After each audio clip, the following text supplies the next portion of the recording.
ये कहानी है एक ऐसी जगह की जहां रात में आके खोलना मना है, क्योंकि रात को इस खास इलाके में जो कुछ होता है उसे देखने की इजाजत किसी को नहीं।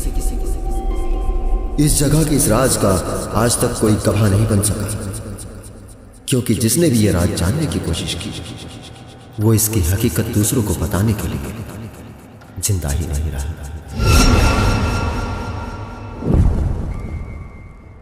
आपको हैरानी होगी ये जानकर ये किसी शमशान घाट या कब्रिस्तान के बारे में नहीं, ना ही ये किसी भूतिया खंडर या हॉन्टेड प्लेस की बात है। ये एक धार्मिक स्थान वृंदावन के निधिवन की बात है, जिसके बारे में सोशल मीडिया से लेकर मेन स्ट्रीम मीडिया तक बेशुमार एपिसोड बनाए जाते हैं। निधिवन में मौजूद पंडित और महंत बताते हैं कि हर रात यहाँ भगवान कृष्ण के कक्ष में उनका बिस्तर सजाया जाता है, दातुन और पानी का लोटा रखा जाता है। जब सुबह मंगला आरती के लिए पंडित उस कक्ष को खोलते हैं तो लोटे का पानी खाली, दातुन गीली, पान खाया हुआ और कमरे का सामान बिखरा हुआ होता है। यह कहा जाता है कि निधिवन के बंद होने के बाद भी यदि कोई छिपकर रासलीला देखने की कोशिश करता है तो वो पागल या अंधा हो जाता है। इसी कारण निधिवन के आसपास मौजूद घरों में लोगों ने उस तरफ खिड़कियां नहीं लगाई। कई लोगों ने अपनी खिड़कियों को ईंटों से बंद कर दिया। आसपास रहने वाले लोगों के मुताबिक शाम 7 बजे के बाद कोई इस तरफ नहीं देखता। क्या सच में निधिवन के पेड़ रात को गोपियां बन जाते हैं? क्या सच में भगवान कृष्ण रंग महल में भोग लगाते हैं? ये वाकई में कोई रहस्य है या कोई साजिश है? जानने के लिए बने रहे एक बार फिर से मेरे साथ इस वीडियो के अंत तक।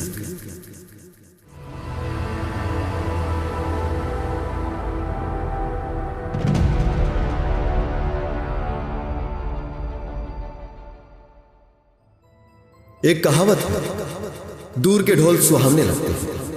ये बात उन सभी धार्मिक जगहों के बारे में बिल्कुल सटीक बैठती है जिनके बारे में रहस्य भरी या डरावनी कहानियां हमें बहुत अधिक सुनने को मिलती है। हकीकत में वैसा कुछ भी नहीं है। जिसे निधिवन कहा जाता है वो कोई वन भी नहीं, वो केवल एक बागीचा है जो चारों ओर से मकानों से घिरा है। इसी बागीचे के बारे में कहा जाता है यहाँ जितने भी पेड़ हैं वो रात को कृष्ण और गोपियां बन जाते हैं। इसी बागीचे के बीच ठाकुर जी का मंदिर है जिसमें हर एक रात को पान, मिठाई और श्रृंगार का सामान रखा जाता है जो सुबह इस्तेमाल किया हुआ मिलता है। निधिवन के बारे में जितने भी इस तरह के दावे किए जाते हैं कि निधिवन का रहस्य आज तक विज्ञान भी नहीं समझ पाया, ये बात बेबुनियाद है। असल में इन रहस्यों को जानने की इजाजत किसी को नहीं है। इस जगह को लेकर इस तरह के दावे बिल्कुल वैसे हैं जैसे अगर मैं कहूं कि मेरे घर की बैक साइड में रोज परियां आती हैं जिन्हें देखने की इजाजत मैं किसी को नहीं देता, और मैं रोज चिल्लाता हूं कि परियां वाकई में आती हैं और कोई चोरी से जांच करने की कोशिश भी ना करे। इसलिए मैं उन्हें डराता हूं कि जो परियों को देखता है वो अंधा या पागल हो जाता है। बहरहाल निधिवन का रहस्य अब कोई रहस्य नहीं रहा।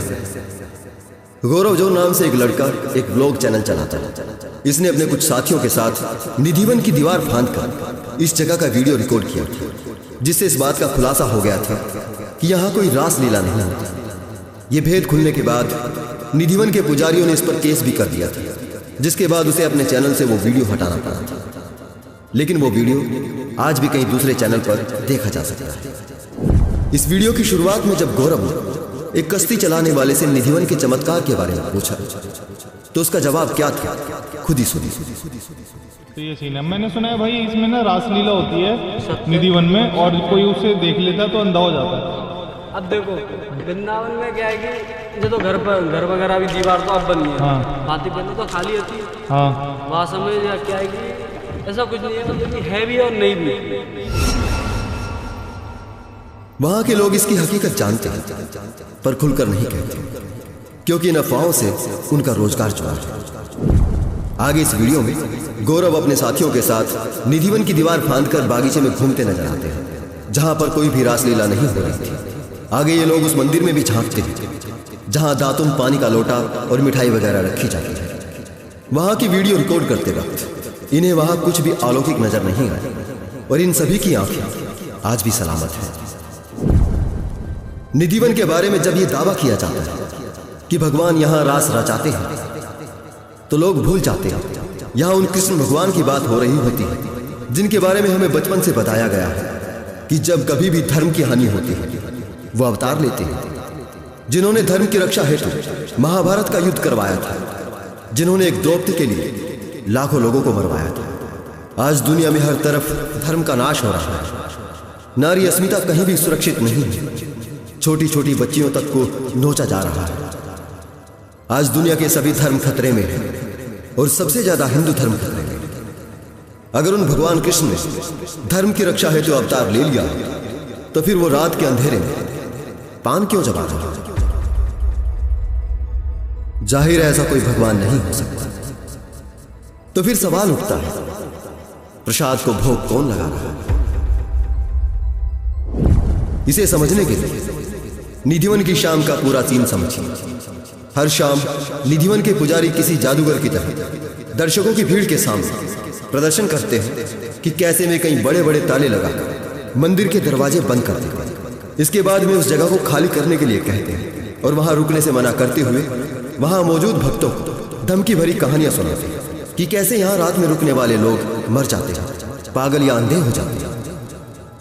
इसके बाद वहां से सभी लोगों को बाहर कर दिया जाता है। निधिवन की सुरक्षा व्यवस्था यह सुनिश्चित करती है कि कोई निधिवन में नहीं है।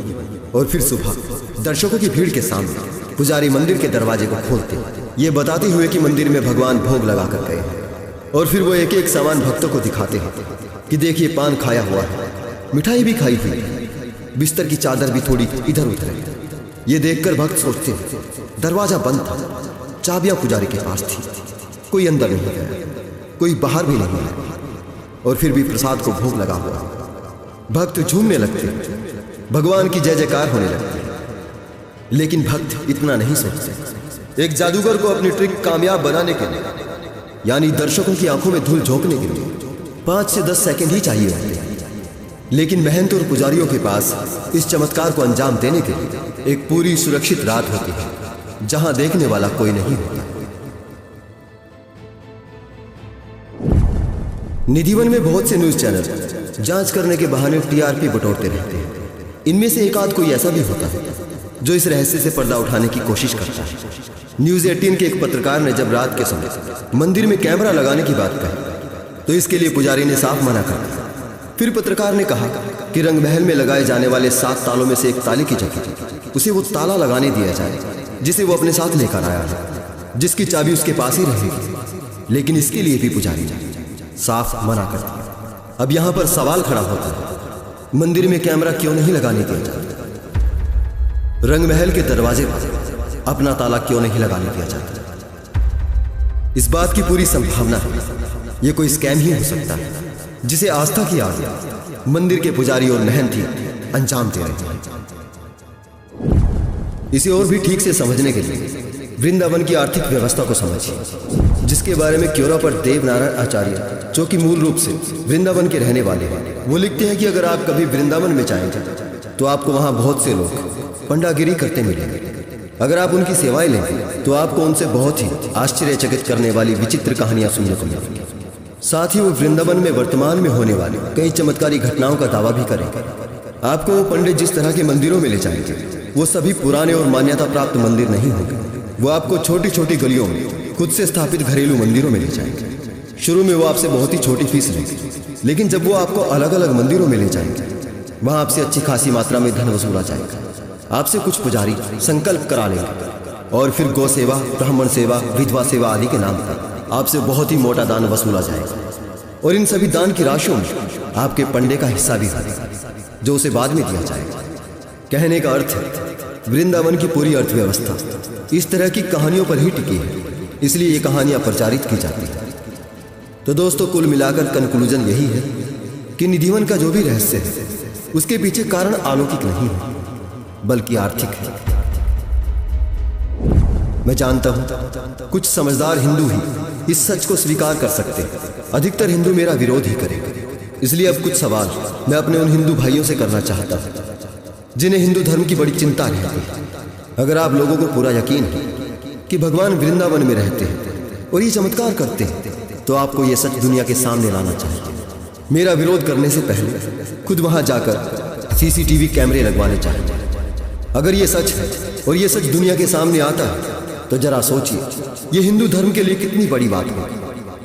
आज आधी दुनिया का भगवान से विश्वास उठ चुका है। दुनिया भर में नास्तिकों की संख्या बढ़ रही है। गैर धर्म के लोग हिंदू धर्म के देवी देवताओं को काल्पनिक बताते हैं, हिंदुओं को मूर्ति पूजक कह के उपहास उड़ाते हैं। दूसरी ओर बौद्ध मत की जातक कथाओं वासुदेव, कंस, अर्जुन आदि ये सारे कैरेक्टर मिलते हैं, जिससे ये शक होता है कि कृष्ण और कंस वाली कथा हिंदुओं की मौलिक भी नहीं है, बल्कि थोड़े हेर फेर के साथ बौद्ध मत की जातक कथाओं से ही उठाई गई है। ये बात हिंदू इतिहास पर बहुत बड़ा सवाल खड़ा करती है। लेकिन एक 1500 रुपयों का सीसीटीवी कैमरा पूरी दुनिया के लिए हिंदू धर्म को एक सच्चा धर्म साबित कर सकता है।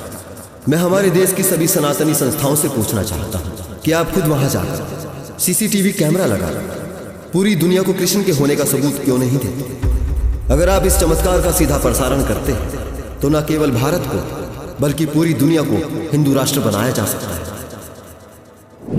एक और बात, जो विज्ञान कहता है कि चमत्कार जैसा कुछ नहीं होता, कोई भगवान भी नहीं है। अगर एक बार भी किसी ने इस चमत्कार को साबित कर दिया और भगवान के होने का सबूत दे दिया तो ये बात अपने आप में असाधारण बात होगी। ये दुनिया की सबसे असाधारण खोज होगी। दुनिया भर में भारत का डंका बज उठेगा।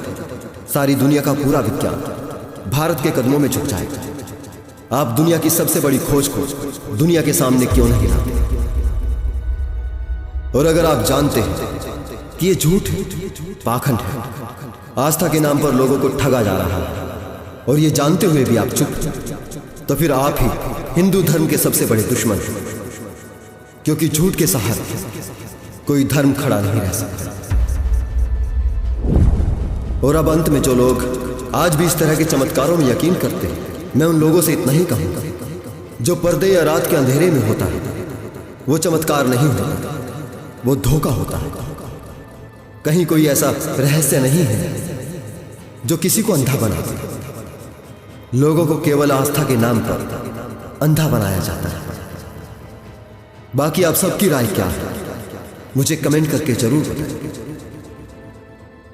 अभी के लिए इतना ही दोस्तों, जल्दी ही मिलता हूं किसी और वीडियो के साथ। मेरे साथ इस वीडियो के अंत तक बने रहने के लिए आपका बहुत बहुत धन्यवाद।